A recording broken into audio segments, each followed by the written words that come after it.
Special Envoy Steve Witkoff and their teams at the State Department.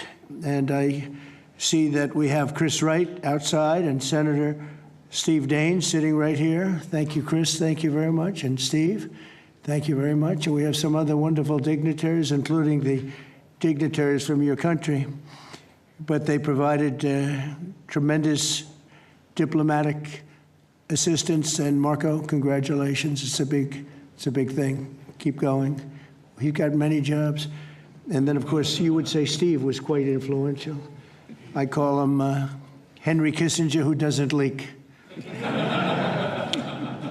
For more than 35 years, Armenia and Azerbaijan have fought a bitter conflict that resulted in tremendous suffering for both nations. They suffered gravely for so many years.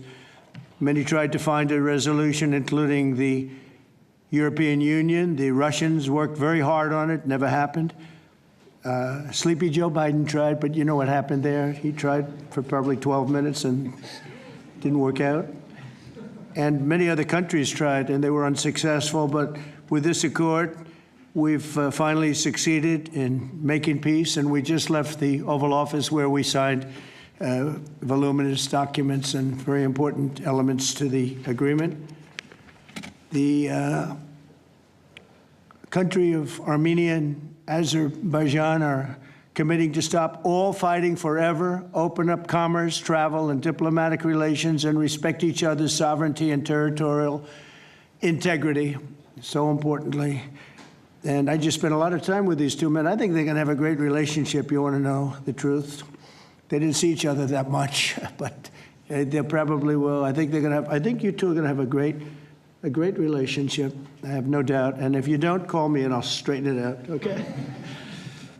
Very importantly, we have also resolved the key issue that foiled previous negotiations. This declaration establishes what they are calling a great honor for me. I didn't ask for this. The Trump route for international peace and prosperity, which is a special transit area that will allow Azerbaijan to get full access to its territory of Nakhchivan while fully respecting Armenia's sovereignty.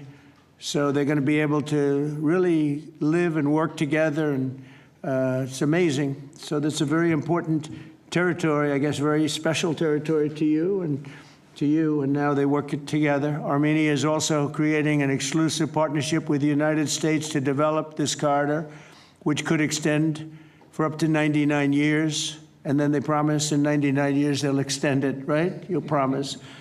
But we anticipate significant infrastructure development by American companies. They're very anxious to go in to these two countries, and they're going to spend a lot of money, which will economically benefit all three of our nations. This is incredibly positive news for the future of the entire region, and it's a very important region, as you know. Additionally, the U.S. is signing a bilateral agreement with both countries to expand cooperation in energy, trade, and technology, including AI. And in terms of energy, Chris is here representing our country, and there's nobody better than Chris Wright. And Chris, I understand it's very fertile. It's a very fertile area. So I appreciate everything you've done. You've done amazingly well. We've got the gasoline prices coming way down from where they were. And it's really been something to watch. We are drilling like we haven't drilled in many years. I guess I could say ever before, and we just started. We're also lifting restrictions on defense cooperation between Azerbaijan and the United States of America. The president, that's a big deal. Is that important to you? I think so. That was pretty good. They're very happy about that. So am I. As president, my highest aspiration is to bring peace and stability to the world. Today's signing follows our success with India and Pakistan. They were going at it. They were going at it big, and they were two great leaders that came together just prior to what would have been a tremendous conflict, as you know, a nuclear conflict probably. Also the Congo and Rwanda. Now that was one which was going on for 31 years. You have them beat. 35 years you had them beat. But that was going on for 31 years, and we have it all done, and people are very happy. That was a rough one. That was nasty. 7 7 million people that they know of died. Also, just recently, Thailand and Cambodia, that was one that was just starting, that 2,000 people were dead on the border, but it was just starting. And I was talking to one of the two nations on trade, and I said, I'm not going to sign a trade deal if you guys are going to fight. And I got the other one. And again, great leadership, Thailand and Cambodia. And before it got started, beyond that first couple of days, we stopped the war. And they've had wars periodically, very much as you two have had long-term wars. And we got it stopped. And the two, again, I find in all cases, they're great leaders. If they didn't agree, I would say they're lousy leaders, to be honest with you, but they did agree. And so Thailand and Cambodia, Serbia and Kosovo, we got something stopped that was ready to start. We didn't like that one. We didn't like it at all, and we saved a lot of lives. And numerous others. In addition, as you know, we took out the nuclear capability of Iran. And to use a term that people tried to dispute without any knowledge, it was obliterated. That's been confirmed by the Atomic Energy Commissions, everybody, that's totally obliterated. They might try again, but they're going to have to try a new site because they are, and I want to just say our military, we have the greatest military in the world. We have the greatest equipment and military manufacturing anywhere in the world, nobody even close. And that sort of proved it. So getting rid of that threat from the Middle East was very big. And I think a lot of people are going to be joining right now the Abraham Accords. It's going to be very important. So hopefully we're going to have many more successes. I hope we're not going to have too many more in this field because hopefully we're not going to be seeing too many more wars. But I came in and this whole world was on fire. All these things were sort of happening. We've only been here for 6 months. The world was on fire. We took care of just about every fire, and we're working on another one that you're reporting on very strongly with Russia, Ukraine. And we'll have some more information for you a little bit later. But I want to ask these two very special people. Again, I've gotten to know them. They're very special people. And I think they have the potential to have a great personal relationship, which is always good, but also a great just relationship. And if I might, may I ask you to say a few words, sir? Thank you very much, Mr. President. First of all, thank you for invitation. It's a big honor to be invited by the President of the United States for this historic event. Actually, we are writing a new history in a bilateral interstate relationship between the United States and Azerbaijan. We are starting the path towards a strategic partnership. The Charter on Strategic Partnership will be elaborated within several months, and that is a historic achievement for Azerbaijan, because to be in the format of strategic partnership with the greatest country of the world is a great opportunity and also a very big responsibility. And this strategic partnership format embraces so many important areas: mutual investment, trade, energy, connectivity, transit, AI, defense sales, counterterrorism. So all these areas where we had and hopefully will have very active cooperation in the future. So it opens a lot of opportunities for Azerbaijan to continue its path of development, to diversify its economy, to keep unemployment low as it is today, and to look to the future with great optimism. Also, I'm very grateful to Mr. President that he today lifted the restrictions which have been imposed on Azerbaijan back in 1992, just only 1 year after Azerbaijan restored its independence. These restrictions have been imposed on us. So after 33 years, these restrictions have been lifted just today. So really, it's a day which will be remembered by the people of Azerbaijan with a feeling of pride and gratitude to President Trump for his attitude to Azerbaijan, for his vision, for not only for our region. We were exchanging views today, and I said that within several months he managed to put an end to conflicts in Asia, in Africa, and now in Southern Caucasus. What we could not achieve for more than 30 years, We had to sacrifice lives. We had to fight two very bad wars with a lot of casualties. And if not for President Trump and his team, and our great friend, Mr. Witkov and his team, probably today, Armenia and Azerbaijan would have been again in this endless process of negotiations.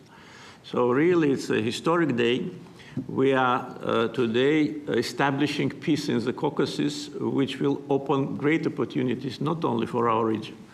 And as President Trump correctly mentioned, the Trump route for international peace and prosperity, which will create new connectivity lines, which will lift the walls, and which will create connectivity opportunities for so many countries, with investments, with prosperity, with stability. You know, Azerbaijan and Armenia, we became independent at the same time as a result of the collapse of the Soviet Union. But at that time already, we were at war. So we lost a lot of years just being preoccupied with wars and occupation and bloodshed. So today, historic day, also is because we bring peace. President Trump brings peace to Caucasus, and we're grateful for that. And I'm sure that Armenia and Azerbaijan will find courage and responsibility to reconcile, and also the people will reconcile. We will turn the page of standoff, confrontation, and bloodshed, and provide bright and safe future for our children. So I'm very happy because today we're writing the great new history. And once again, Mr. President, thank you for all what you are doing for us, for our region, and for the whole world. Thank you very much. Thank you.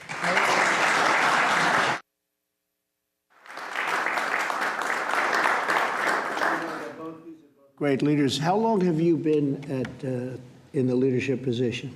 22 years. 22 years. Yeah. That's pretty good. That means he's tough and smart. And it's an amazing part of the world. Congratulations. Thank What you. a great honor to be involved. Thank you very much. Please. Thank you, Mr. President, ladies and gentlemen. Today we have reached a significant milestone in Armenia-Azerbaijan relations. We're laying a foundation to write a better story than the one we had in the past. This breakthrough would be simply not have been possible without President Trump's personal engagement and his resolute commitment to peace in our region. The initiating of peace agreement will pave the way to end the decades of conflict between our countries and open a new era based on the full respect for the sovereignty and territorial integrity of each other.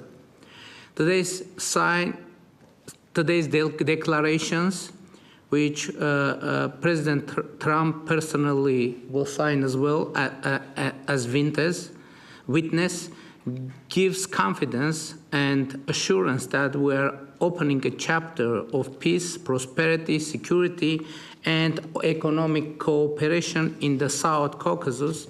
In this context, allow me to highlight the agreement on opening transport communications in the region based on the principles of sovereignty, territorial integrity, and jurisdiction. I'm particularly thrilled that together with the US, Armenia will work to bring to life the Trump Road for Peace and Prosperity, a connectivity project that will unlock the entire region. TRIP will unlock strategic economic opportunities that will create long-term benefits. It will promote infrastructure investment, enhance regional connectivity, and strengthen U.S. leadership as a champion of conflict resolution.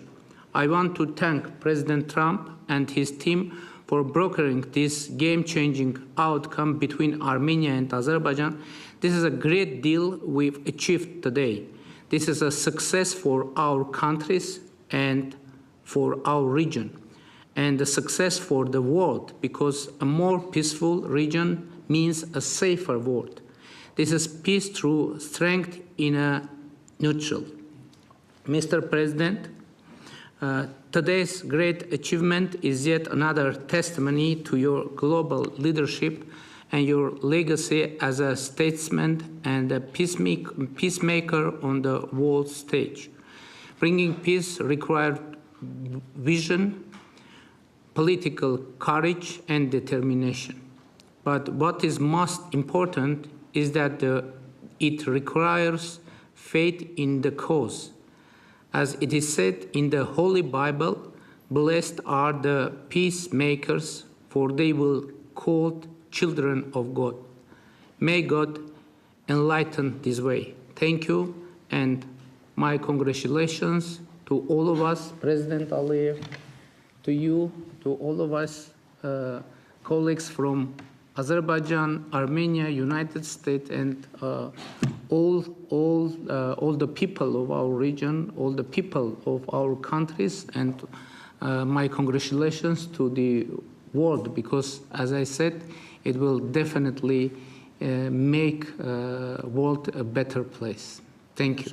Thank you.